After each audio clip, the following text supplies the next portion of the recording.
오늘 본문을 통해 요나라는 사람을 만나게 됩니다. 선지자였습니다. 니느웨로 가라고 하는 하나님의 말씀을 거역했습니다. 다시스로 가버렸습니다. 요나는 하나님의 말씀을 거역함으로 고난을 맞이하게 되죠. 요나가 탔던 배가 큰 풍랑을 만납니다. 바다에 던져집니다. 물고기 배 속에 들어갑니다. 3일 동안을 물고기 배 속에서 고생하고 회개하는 시간을 지나서 다시 육지에 토해지게 되고 다시 사명을 붙들게 되는 내용의 말씀입니다. 여러분, 2025년 이 한 해를 지나면서 실패한 경험이 있습니까? 가정에서 실패를 경험했습니까? 학업에서 실패를 경험했습니까? 직장과 생업에 실패를 경험했습니까? 도덕적으로, 윤리적으로 무너져 버렸습니까? 건강에 이상 신호가 왔습니까? 인간관계에 금이 가버렸습니까? 낙심하지 마십시오. 2026년 하나님께서 다시 우리에게 기회를 주시기를 원하십니다. 어떻게 하면 다시 시작하는 기회를 얻을 수 있을까요? 여러분, 시간이 되었다고 다시 기회가 주어지는 것이 아닙니다. 새해가 밝았다고 나에게 저절로 기회가 주어지는 것은 아닙니다. 하나님께서 허락해 주신 새로운 시간, 새로운 해, 이 해를 다시 시작하는 기회로 붙들기 위해서는 오늘 본문에 세 가지를 생각해야 합니다. 다시 시작하는 기회를 얻으려면 첫 번째는 말씀으로 가능합니다. 무엇으로 가능하다고요? 말씀으로 가능합니다. 오늘 본문의 1절 말씀을 같이 한번 보실까요? 시작. 여호와의 말씀이 두 번째 요나에게 임하니라 이르시되. 하나님을 거역했습니다. 말씀을 무시했습니다. 사명을 저버렸습니다. 그 결과 인생의 풍랑을 만나고 물고기 뱃속에까지 들어가서 비참한 그런 시간들을 보내게 됩니다. 그러나 하나님은 결코 요나를 포기하지 않으십니다. 하나님께서 요나에게 두 번째 말씀을 하십니다. 할렐루야. 이것이 하나님의 은혜입니다. 첫 번째 주어진 하나님의 말씀을 무시해버렸는데, 하나님을 거역해버렸는데, 하나님께서 요나를 붙드시고 다시금 또 한 번 두 번째 말씀을 하시는 것입니다. 다시 주어지는 기회죠. 이것은 전적으로 하나님의 열심입니다. 하나님의 은혜입니다. 하나님의 측량할 수 없는 긍휼로 가능한 것입니다. 다시 주어지는 말씀을 한번 보십시오. 어떤 말씀이 주어지는지. 시작. 일어나 저 큰 성읍 니느웨로 가서 내가 네게 명한 바를 그들에게 선포하라 하신지라. 여기서 동사 세 개가 있습니다. 첫 번째 뭐죠? 일어나라 하는 것입니다. 두 번째는요, 가라 하는 것입니다. 세 번째는요, 선포하라. 일어나서 가서 선포하라 라고. 지금 3장 2절에 주어지는 이 말씀은 1장에서 요나에게 주어졌던 첫 번째 말씀과 동일합니다. 똑같습니다. 첫 번째 말씀에 실패해버렸는데, 첫 번째 말씀에 넘어져 버렸는데, 하나님께서는 다시 요나에게 두 번째 말씀하시는 것입니다. 새로운 기회를 주고 계신 것입니다. 변함없으시고 신실하신 하나님을 만나게 되는 것이죠. 하나님은 한 번만 말씀하실 수 있습니다. 불순종했던 요나를 향해서 침묵해버릴 수 있습니다. 못 본 척 해버릴 수 있습니다. 그래, 너 그렇게 불순종하다가 멸망, 심판 가운데서 인생 끝나버려. 그렇게 무시해버릴 수 있습니다. 그러나 하나님께서는 요나에게 다시 한번 기회를 제공하고 계십니다. 무엇을 통해서요? 말씀을 통해서. 말씀을 듣지 않으면 하나님께서는 예레미야를 통해서는 행동을 통해서 보여주셨습니다. 행동을 통해서도 듣지 않을 때 하나님께서는 호세아 선지자의 일생을 통해서 하나님 아버지의 마음을 똑똑히 보여주셨습니다. 그런 하나님이십니다. 여러분, 우리를 사랑하시되 포기하지 않으시고 끝까지 붙들고 사랑하시는 그 하나님의 신실하심이 우리의 삶 가운데 알랄이 열매 맺고 있음을 신뢰하실 수 있기를 주님의 이름으로 축원합니다. 사랑하는 성도 여러분, 2025년 이 한 해를 지나오면서 어떤 영역에 무너져 버렸습니까? 어떤 영역에 주저앉아 있습니까? 어떤 영역에 실패했습니까?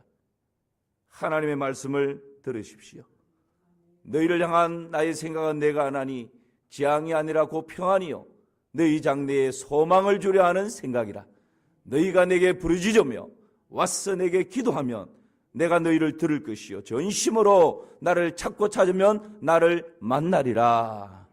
여호와의 말씀에 내 생각은 너희 생각과 다르며 내 길은 너희 길과 달라서 하늘이 땅보다 높은 같이 내 생각은 너희 생각보다 높으며 내 길은 너희 길보다 높으니라. 이것이 여러분 우리를 향한 궁극적인 하늘 아버지의 마음인 줄을 믿습니다.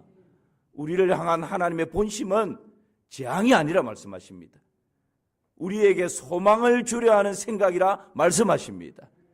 다시 하나님의 말씀에 귀를 기울이면, 다시 말씀 앞으로 돌아오면 어떤 실패의 자리에 앉아 있든지 어떤 영역에서 무너졌든지 또 한 번의 기회를 주시는 하나님을 만날 수 있는 것입니다. 그런 은혜가 있기를 주님의 이름으로 축원합니다. 성 어거스틴은 젊은 날에 술과 정욕과 만이교 이단에 빠져서 방탕한 생활을 했던 사람이었습니다. 그러나 마음 한구석에는 진리에 대한 목마름 때문에 몸부림쳤던 사람이 어거스틴이었습니다. 어느 날 깊은 슬픔에 빠져서 정원을 거닐고 있는데 무화과 나무 밑에 쓰러져서 슬피 울고 있었습니다. 그때 이웃집에서 들려오는 아이들의 노래소리가 귀에 쟁쟁이 들립니다. 톨레레게 톨레레게 들고 읽어라 들고 읽어라는 노래소리였습니다. 그 소리가 어거스틴의 마음속에는 하나님의 음성으로 들렸습니다. 방으로 서재로 뛰어들어가서 성경을 들고 읽으라는 음성으로 듣고 성경을 펼쳤습니다. 그리고 그 성경 펼쳐진 것을 읽기 시작합니다. 그 말씀이 뭡니까? 로마서 13장 12절에서 14절 말씀입니다. 우리 같이 한번 읽어볼까요? 시작. 밤이 깊고 낮이 가까웠으니 그러므로 우리가 어둠의 일을 벗고 빛의 갑옷을 입자. 낮에와 같이 단정히 행하고 방탕하거나 술 취하지 말며 음란하거나 호색하지 말며 다투거나 시기하지 말고 오직 주 예수 그리스도로 옷 입고 정욕을 위하여 육신의 일을 도모하지 말라. 여러분, 아이들의 노래소리를 하나님의 음성으로 듣고 서재에 뛰어들어와서 성경을 펼쳤는데 눈에 딱 들어온 말씀이 바로 이 말씀이었어요. 이 말씀 앞에, 하나님의 말씀 앞에 어거스틴이 깨어져 버립니다. 그리고 철저하게 통에 자복하고 회개합니다. 방탕한 생활을 끊어버립니다. 만이교에서 떠나버립니다. 그리고는 하나님 앞에 철저한 경건의 삶을 살게 되죠. 그래서 얻었던 이름이 뭡니까? 세인트 어거스틴, 성자 어거스틴이 된 것입니다. 그토록 방탕했던 어거스틴이 어떻게 성자 어거스틴이 될 수 있었습니까? 바로 이 하나님의 말씀을 만났기 때문인 것입니다. 여러분, 다시 기회를 얻으려면 첫 번째는 말씀으로 가능한 것입니다. 이 세상이 그 어떤 윤리 도덕으로 가는 것이 아니라 하나님의 살아있는 말씀, 능력의 말씀, 좌우의 날선을 어떤 것보다도 예리한 말씀, 혼과 영과 및 관절과 골수를 찔러 쪼개기까지 하는 이 하나님의 말씀을 붙들 때 우리는 새롭게 기회를 얻게 되는 것입니다. 2026년 새해를 맞이하면서 말씀 붙들고 다시 시작하는 기회를 얻을 수 있기를 주님의 이름으로 축원합니다. 두 번째는 버림으로 가능합니다. 다시 시작하는 기회를 얻으려면 첫 번째는 말씀으로 가능하고 두 번째는 뭐라고요? 버림으로. 오늘 3절 말씀 같이 한번 보실까요? 시작. 요나가 여호와의 말씀대로 일어나서 니느웨로 가니라. 니느웨는 사흘 동안 걸을 만큼 하나님 앞에 큰 성읍이더라. 이제 요나는 하나님의 말씀을 듣고 일어나서 니느웨로 갔습니다. 요나는 하나님의 말씀에 순종합니다. 제가 언젠가 말씀드린 것처럼 사실은 온전한 순종이 아닙니다. 그럼에도 불구하고 순종은 흉내라도 낼 때 하나님이 은혜와 복을 주시는 것입니다. 완전한 순종을 할 수 있는 힘을 주시는 것입니다. 니느웨를 향한 하나님의 마음이 어떻다고요? 하나님께서 니느웨에 대해서 이런 마음을 가지고 계신다 말씀합니다. 여러분 보십시오. 니느웨는 사흘 동안 걸을 만큼 누구 앞에서요? 하나님. 그러니까 하나님이 보실 때 니느웨는 큰 성읍이었다. 그렇게 말씀하십니다. 여기서 큰 성읍이라고 하는 말은 원어는 그돌라라는 말입니다. 그돌라라고 하는 이 말은 두 가지 의미가 있는데 첫째는 진짜 크기가 크다. 사이즈가 아주 큰 성읍이다 이 말이고요. 두 번째는 중요하다 이 말입니다. 아주 중요하다. 그러니까 NIV나 킹 제임스 버전에서는 영어에서는 이렇게 번역을 했습니다. Very important city. 그러니까 매우 중요한 성읍이다. 사이즈가 크다라는 의미도 있지만 NIV 성경이나 킹 제임스 버전에서는 매우 중요한 성읍이다. 그러니까 하나님이 니느웨를 보실 때, 요나는 니느웨를 볼 때 감정이 안 좋았어요. 우리가 일본을 볼 때 별로 안 좋은 감정이 있는 것처럼 요나도 똑같은 마음이었습니다. 그래서 가기 싫어했고 반대로 가버리고 거역하고 막 이러죠. 그런데 하나님이 그 니느웨 성을 보실 때는 아주 중요한 성읍이었다는 말입니다. 왜 그랬을까요? 여러분 요나 4장 11절 말씀 보실까요? 여기서 하나님의 마음을 좀 더 알 수 있습니다. 시작. 하물며 이 큰 성읍 니느웨는 좌우를 분별하지 못하는 자가 12만여 명이요 가축도 많이 있나니 내가 어찌 아끼지 아니하겠느냐 하시니라. 여러분 이 큰 성읍은, 이 중요한 성읍은, 이 니느웨에는 좌우를 분별하지 못하는 자가 얼마라고요? 12만여 명. 여기서 좌우를 분별하지 못한다는 것은 어린아이들을 말합니다. 그러니까 성인에 대해서 어떤 옳고 그름을 분명하게 판단할 수 있는 능력이 아직 이르지 못한 어린아이, 좌우를 분별하지 못하는 어린아이 숫자만 몇 명이라고요? 12만여 명. 그래서 성경학자들은 어른들을 포함하면 이때 당시 아수르의 수도였던 니느웨가 60만 정도 되는 대도시였다라고 이야기를 합니다. 그러니까 하나님 입장에서 아무리 아수르가, 이 니느웨가 유다를 괴롭히고 침략하고 빼앗아가고 이런 못된 짓을 했다 할지라도 하나님 입장에서는 그 많은 생명, 거기에다 가축도 엄청 많은데 그것을 하루아침에 그냥 뭐 불바다로 만들어버리고 이렇게 멸망시키는 것이 하나님의 본심이 아니라는 거예요.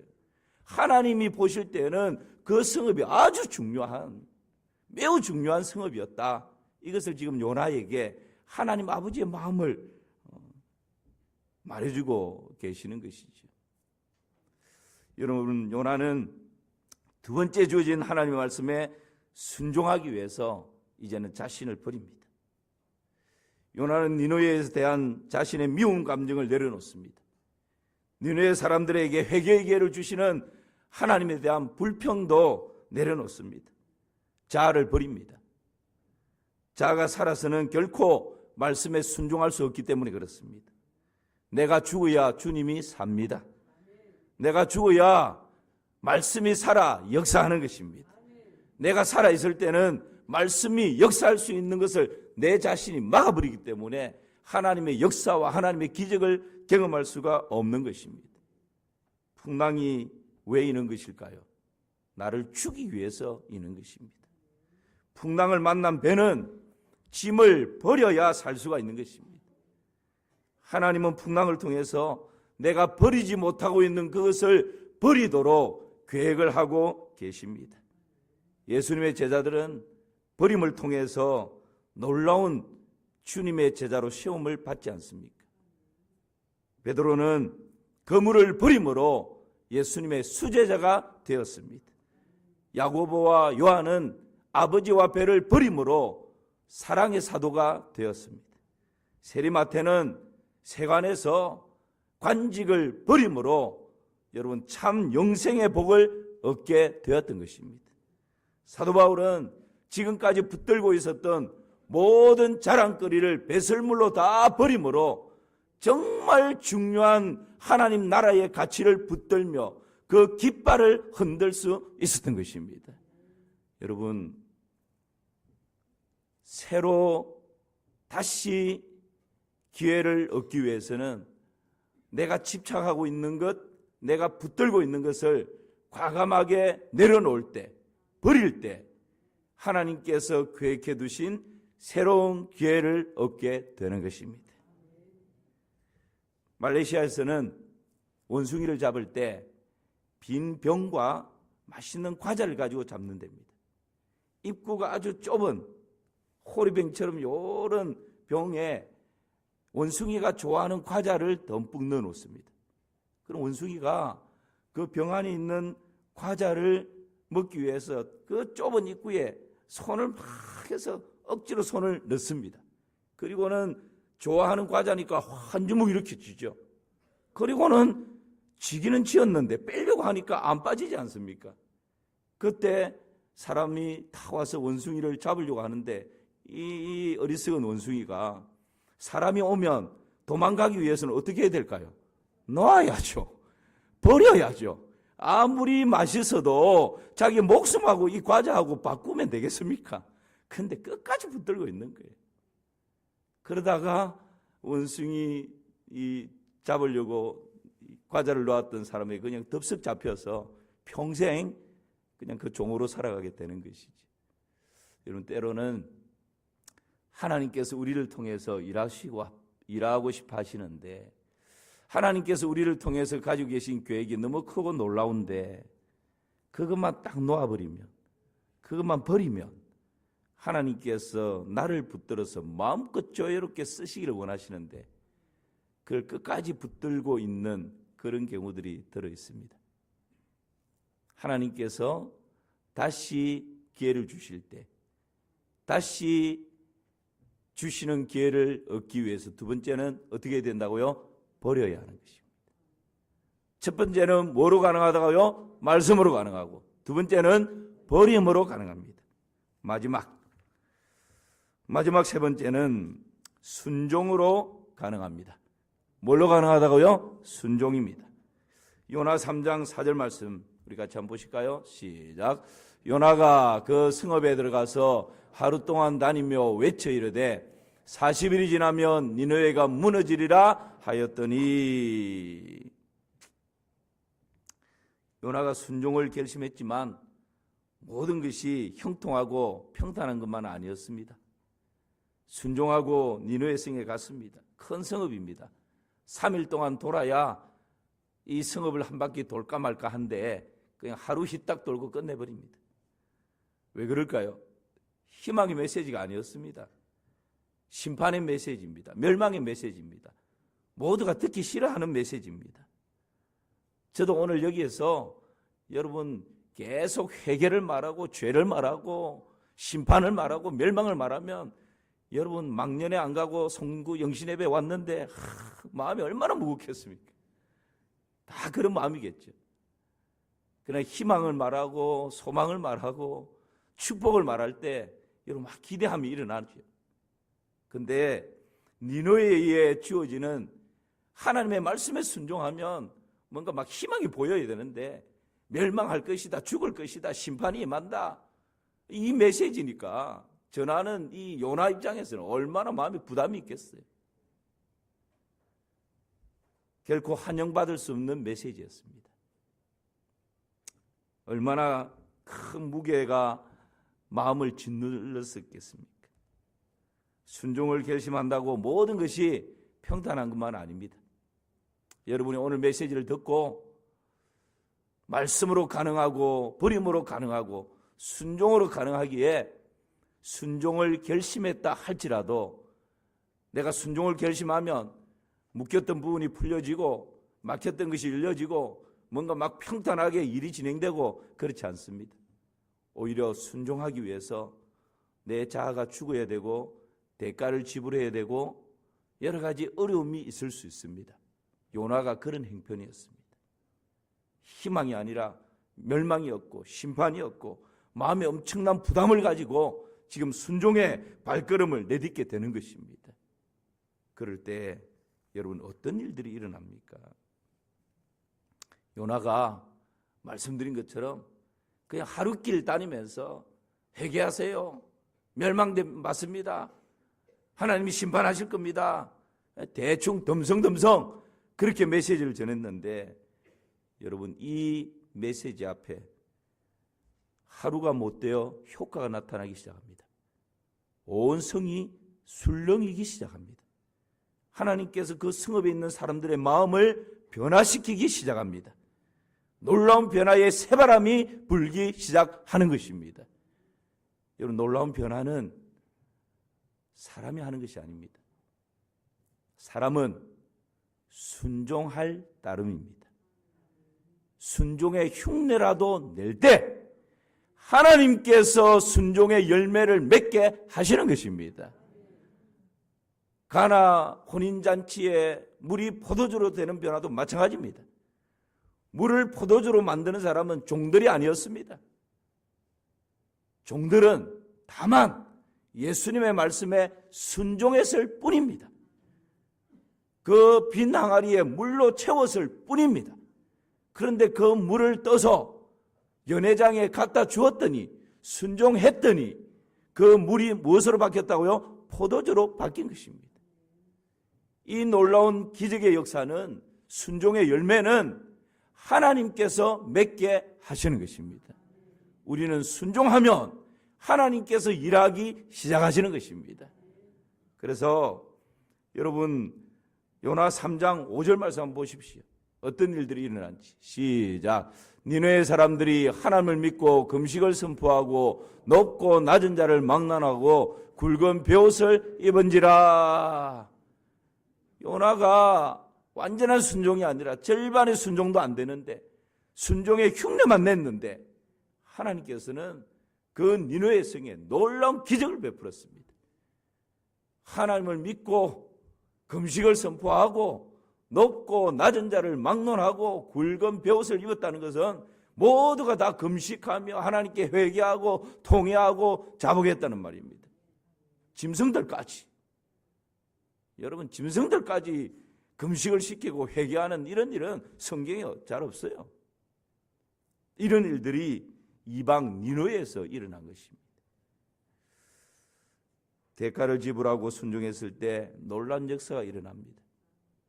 순종은 가장 탁월한 성경 해석 방법입니다. 성경은 다시 시작하는 기회를 붙잡은 사람들의 이야기로 가득 찹니다. 구약과 신약의 대표적인 인물이 누굽니까?